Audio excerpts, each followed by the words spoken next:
Assalamualaikum warahmatullahi wabarakatuh.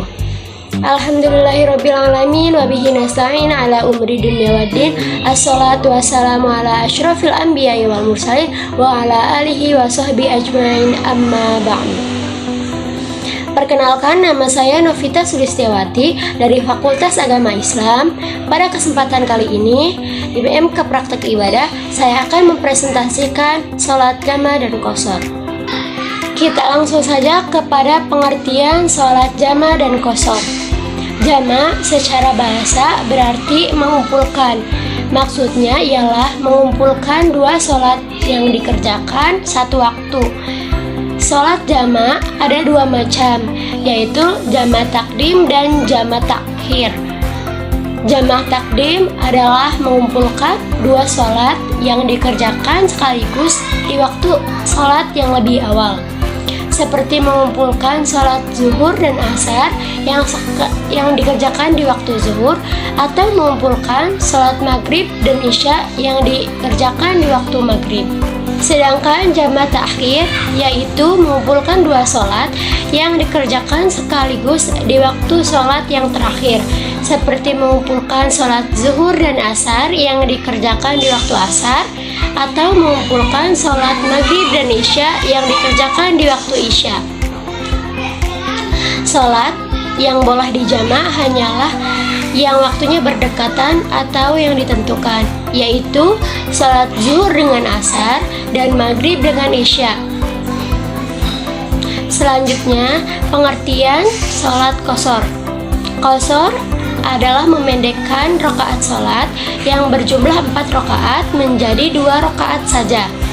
Sholat yang bisa dipendekkan menurut kesepakatan ulama yaitu sholat zuhur, asar, dan isya. Sholat subuh dan maghrib tidak dapat dipendekkan karena jika sholat subuh dipendekkan maka rakaat yang tersisa hanya 1 rakaat saja, dan itu tidak ada dalam sholat fardu.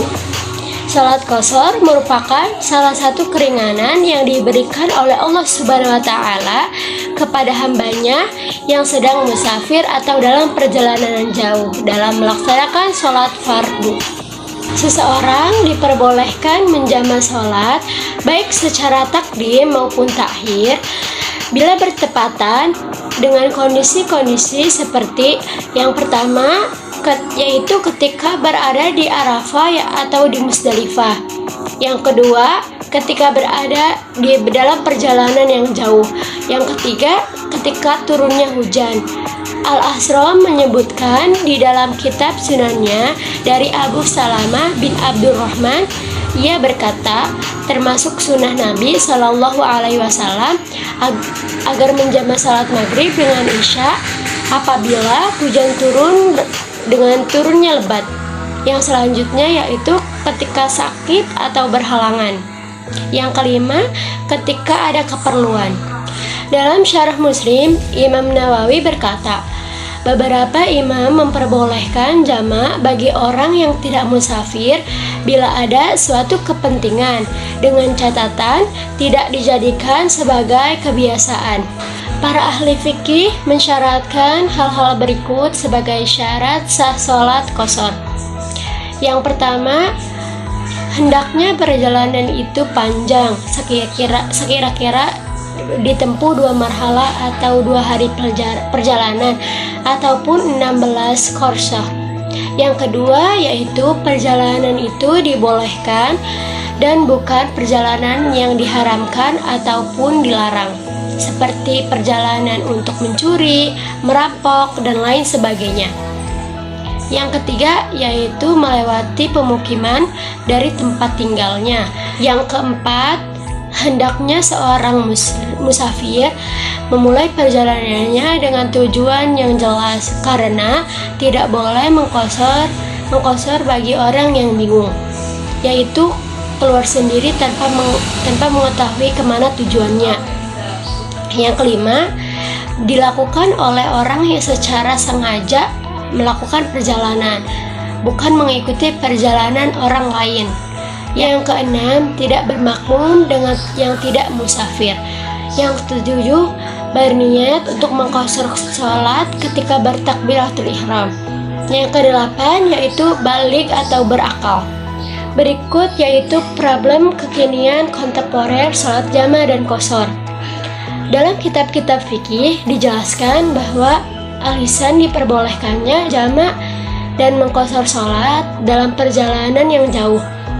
Namun, dalam kenyataan kehidupan sekarang, banyak yang ditemukan keadaan-keadaan yang lebih menyulitkan dibanding perjalanan jauh. Salah satunya yaitu terjebak kemacetan lalu lintas.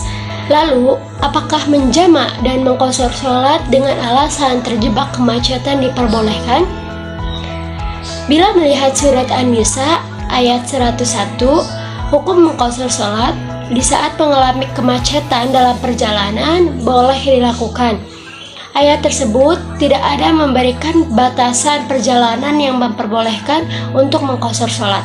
Menjama' sholat dengan alasan macet atau kesibukan pada dasarnya diperbolehkan berdasarkan hadis riwayat Ibnu Abbas yang menceritakan bahwa Nabi Shallallahu Alaihi Wasallam pernah menjama' sholat dalam keadaan tidak melakukan perjalanan dan tidak pula dalam perjalanan ketakutan. Menurut Ibnu Abbas, perbuatan ini dilakukan oleh Rasulullah Shallallahu Alaihi Wasallam agar tidak memberatkan umatnya. Oleh karena itu, menjama' dan mengqashar sholat dengan alasan macet adalah boleh bila dikhawatirkan waktu sholat akan luput. Mengqashar sholat dalam keadaan macet dapat dilakukan untuk menghilangkan uzur atau kesulitan. Menjama' sholat lebih umum dari mengqashar sholat. Menjama' sholat boleh dilakukan karena alasan perjalanan, ketakutan, hujan lebat, dan lainnya. Sehingga menjama' sholat dengan alasan macet dapat dilakukan dengan cara hal tersebut tidak dijadikan kebiasaan. Baiklah, kesimpulan pada presentasi saya kali ini yaitu sholat jama' ada dua macam, yaitu jama' takdim dan jama' takhir. Jama' takdim adalah mengumpulkan dua sholat yang dikerjakan sekaligus di waktu sholat yang terlebih awal. Sedangkan jama' takhir ialah mengumpulkan dua sholat yang dikerjakan sekaligus di waktu sholat yang akhir. Qashar adalah memendekkan rakaat sholat yang berjumlah 4 rakaat menjadi 2 rakaat saja. Seseorang diperbolehkan menjama' sholat baik secara takdim maupun takhir bila bertepatan dengan kondisi-kondisi tertentu. Baiklah, mungkin cukup sekian presentasi pada kali ini. Kurang dan lebihnya mohon maaf. Wassalamualaikum warahmatullahi wabarakatuh.